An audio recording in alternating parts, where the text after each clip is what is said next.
এত বড় একটা পেঁপে, ওজন লেখা আছে গায়ে 2 কেজি 400 গ্রাম। আমরা মানুষ 2 জন, এত বড় পেঁপে খেতে পারি? পেকে গেছে, কি করার। এখন এটাকে আমার বর সুন্দর করে কাটবে আমার জন্য। যাক, বিসমিল্লাহ।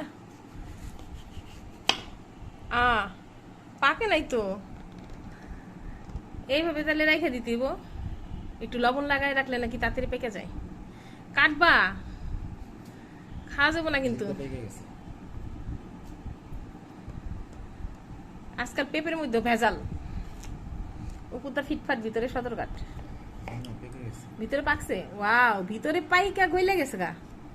আরে আবার গাছ হয়ে গেছে, এই যে পেঁপের ভিতরে এই যে গাছ হয়ে গেছে, চিন্তা করেন। এটা কিন্তু খোসা ফালাইতে পারবে না, খোসা সহ খাইতে হইব, বুঝছো, কামড় দিয়া।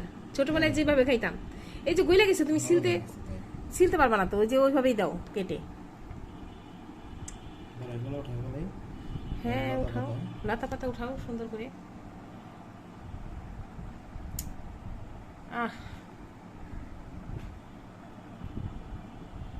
এই পেঁপে দানাগুলো শুকায় তুমি গোলমরিচ বানাইতে পারবা। এই গোলমরিচের মধ্যে এই পেঁপে দানাগুলারে শুকাইয়া মিক্সড করে দেয়, কারণ গোলমরিচের দাম তো অনেক বেশি, তাই দোকানদার এরকম করে। আর এই যে গাছ হয়ে গেছে, ওদিকে পেঁপে পাকা না, পেঁপের এটা কাটার পর এই যে কাঁচা ছিল, দেখে মনে হয়েছে পেঁপে কাঁচা, ভেজাল আছে আসলে। এই যে গাছ ওদিক দিয়ে ভিতরে হয়ে গেছে। হ্যাঁ, ওইভাবে খোসা সহ খাবো। হ্যাঁ, ছোটবেলার মতো এইভাবে চিরল চিরল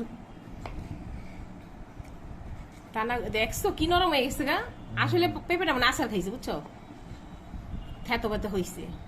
দেখো অবস্থা, ওই খাওয়া যাবে না।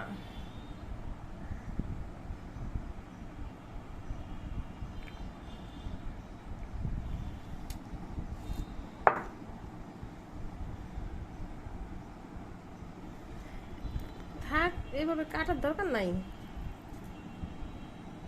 খোসার উপরে খোসার উপরে রাখো না, আমি নিষেধ করতেছি।